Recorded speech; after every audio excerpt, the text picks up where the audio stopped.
साई राम। साईं बाबा के सभी भक्तों को साई राम। इस वीडियो के द्वारा आज मैं श्री साई सच्चरित्र में से अध्याय 52 चैप्टर 52 पढ़कर सुनाऊंगी। नए वर्ष का पहला त्योहार लोहड़ी, मकर संक्रांति, उत्तरायण, बिहू, खिचड़ी पर्व, भुगुती और पोंगल की आप सभी को बहुत बहुत शुभकामनाएं। बाबा अपने भक्तों को सुख शांति देते हैं और अपनी कृपा दृष्टि और प्रेम सदैव उन पर रखते हैं। अनंत कोटि ब्रह्मांड नायक राजाधिराज योगीराज पर ब्रह्म श्री सच्चिदानंद सद्गुरु साईनाथ महाराज की जय। अध्याय 52 शेवड़े की साईं बाबा पर अटूट श्रद्धा। अक्कलकोट सोलापुर जिला के श्री सपटनेकर वकालत का अध्ययन कर रहे थे। एक दिन उनकी अपने सहपाठी श्री शेवड़े से भेंट हुई। अन्य और भी विद्यार्थी वहां एकत्रित हुए और सब ने अपनी अपनी पढ़ाई संबंधी योग्यता का परस्पर परीक्षण किया।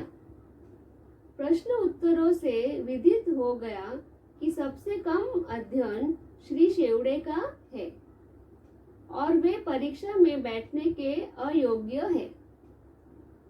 जब सब मित्रों ने मिलकर उनका मजाक किया, तब शेवड़े ने कहा कि यद्यपि मेरा अध्ययन अपूर्ण है तो भी मैं परीक्षा में अवश्य पास हो जाऊंगा।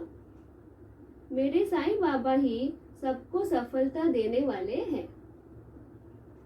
सपटनेकर को यह सुनकर आश्चर्य हुआ और उन्होंने श्री शेवड़े से पूछा कि ये साईं बाबा कौन है जिनका तुम इतना गुणगान कर रहे हो? उन्होंने उत्तर दिया कि वे एक फकीर है जो शिरडी अहमदनगर की एक मस्जिद द्वारकामाई में निवास करते हैं। वे महान सत्पुरुष है। ऐसे अन्य संत भी हो सकते हैं, परंतु वे उनसे अद्वितीय है। जब तक पूर्व जन्म के शुभ संस्कार संचित न हो तब तक उनसे भेंट होना मुश्किल है। मेरी तो उन पर पूर्ण श्रद्धा है। उनके श्री मुख से निकले वचन कभी असत्य नहीं होते। उन्होंने ही मुझे विश्वास दिलाया है कि मैं अगले वर्ष परीक्षा में अवश्य उत्तीर्ण हो जाऊंगा। मेरा भी अटल विश्वास है कि मैं उनकी कृपा से परीक्षा में अवश्य ही सफलता पाऊंगा। श्री सपटनेकर को अपने मित्र के ऐसे विश्वास पर हंसी आ गई और साथ ही श्री साईं बाबा पर उन्हें विश्वास नहीं हुआ। भविष्य में जब शेवड़े दोनों परीक्षाओं में पास हो गए, तब सपटनेकर को बड़ा आश्चर्य हुआ। श्री सपटनेकर की कथा। श्री सपटनेकर परीक्षा में पास होने के पश्चात अक्कलकोट में रहने लगे और वहीं उन्होंने अपनी वकालत प्रारंभ कर दी। 10 वर्षों बाद उनके इकलौते पुत्र की गले की बीमारी से मृत्यु हो गई, जिससे उनका हृदय विचलित हो उठा।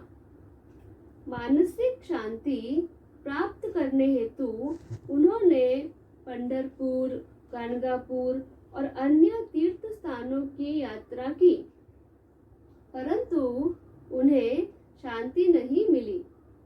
उन्होंने वेदांत का भी श्रवण किया, परंतु वह भी व्यर्थ ही सिद्ध हुआ।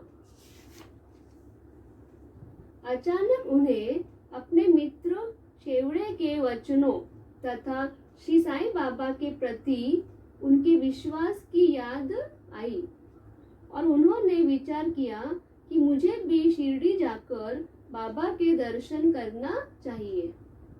वे अपने छोटे भाई के साथ शिरडी आए। बाबा के दर्शन कर उन्हें बड़ी प्रसन्नता हुई। जब उन्होंने समीप जाकर नमस्कार करके शुद्ध भावना से श्रीफल भेंट किया तो बाबा तुरंत क्रोधित हो उठे।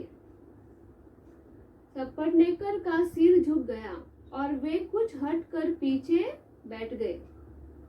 वे यह जानना चाहते थे कि किस प्रकार बाबा के समक्ष उपस्थित होना चाहिए। किसी ने उन्हें बाला शिम्पी का नाम सुझा दिया। सपटनेकर शिम्पी के पास गए और उनसे सहायता करने की प्रार्थना करने लगे। जब वे दोनों बाबा का एक चित्र मोल लेकर मस्जिद आए, बाला शिम्पी ने अपने हाथ में चित्र लेकर बाबा के हाथ में दे दिया और पूछा कि यह किसका चित्र है। बाबा ने सपटनेकर की ओर संकेत कर कहा कि यह तो मेरे यार का है। यह कहकर वे हंसने लगे और साथ ही सब भक्त मंडली भी हंसने लगी। शिम्पी के संकेत पर जब सपटनेकर बाबा को प्रणाम करने लगे तो वे पुनः चिल्ला पड़े कि बाहर निकलो। सपटनेकर की समझ में नहीं आया कि वे क्या करें। तब वे दोनों हाथ जोड़कर प्रार्थना करते हुए बाबा के सामने बैठ गए, परंतु बाबा ने उन्हें तुरंत ही बाहर निकलने की आज्ञा दी। वे दोनों बहुत ही निराश हुए। उनकी आज्ञा कौन टाल सकता था। आखिरकार सपटनेकर शिरडी से वापस चले गए। उन्होंने मन ही मन प्रार्थना की कि हे साईं, मैं आपसे दया की भिक्षा मांगता हूँ। कम से कम इतना ही आश्वासन दे दीजिए कि मुझे भविष्य में कभी न कभी आपके श्री दर्शनों की अनुमति मिलेगी। 1 वर्ष बीत गया, फिर भी उनके मन में शांति न आई।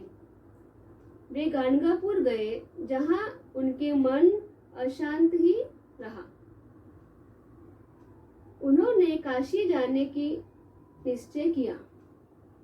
प्रस्थान करने के 2 दिन पूर्व उनकी पत्नी को स्वप्न हुआ कि वह एक गागर लेके कुएं पर जल भरने जा रही है।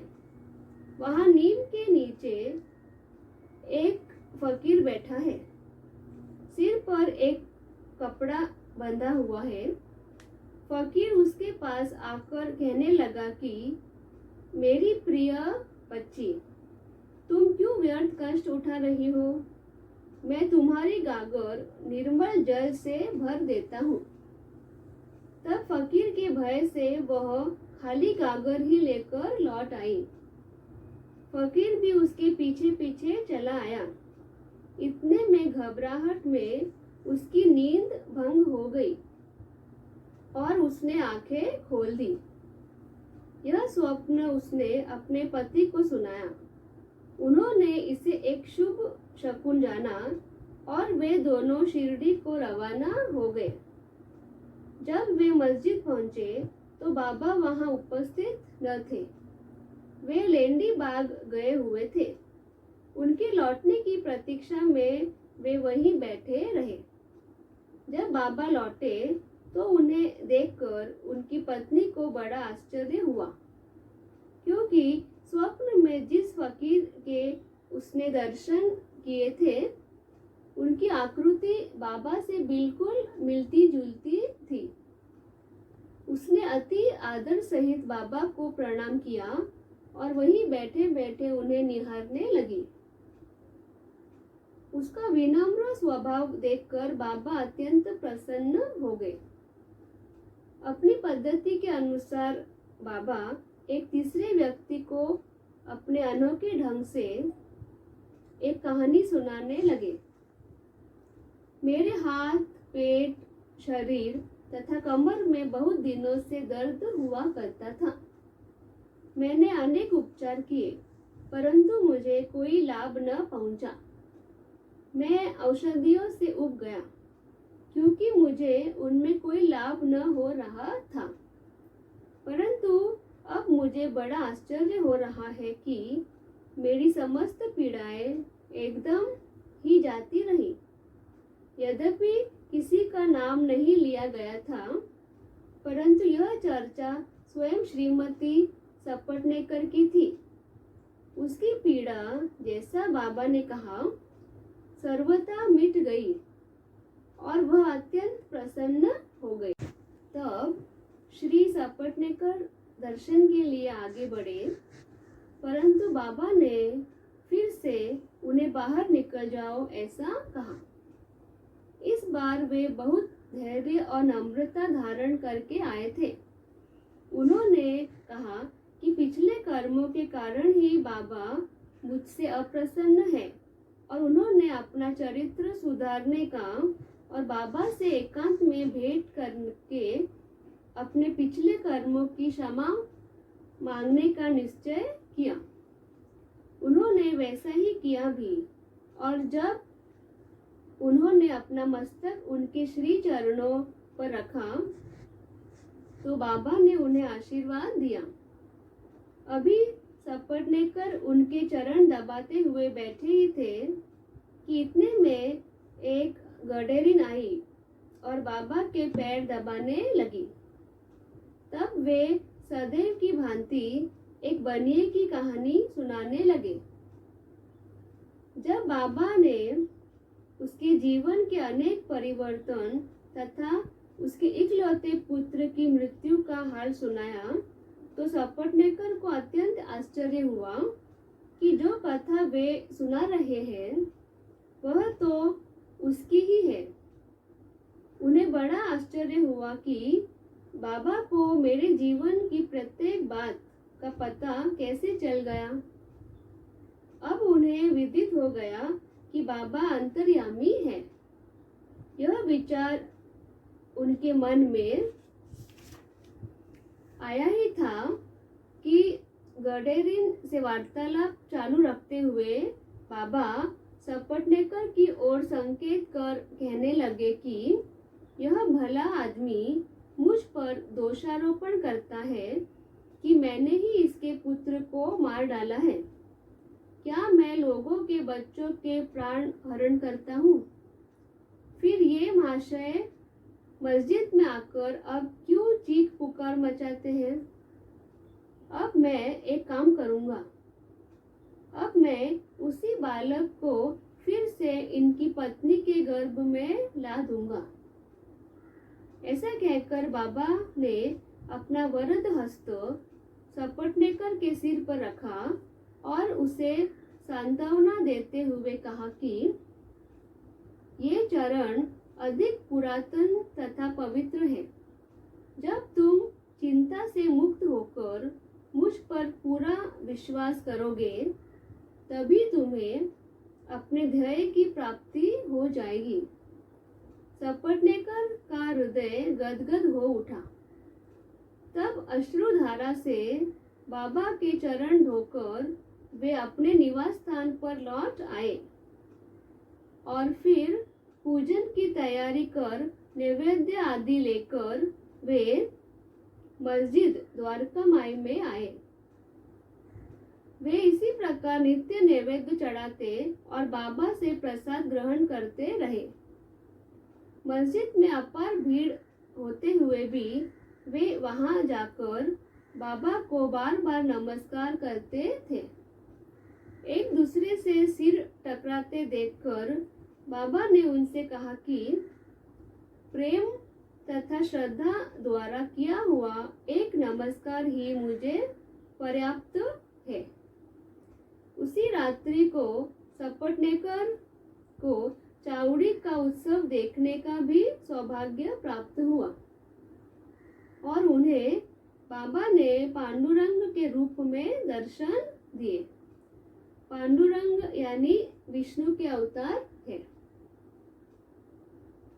जब वे दूसरे दिन वहां से प्रस्थान करने लगे तो उन्होंने विचार किया कि पहले दक्षिणा में बाबा को 1 रुपया दूंगा।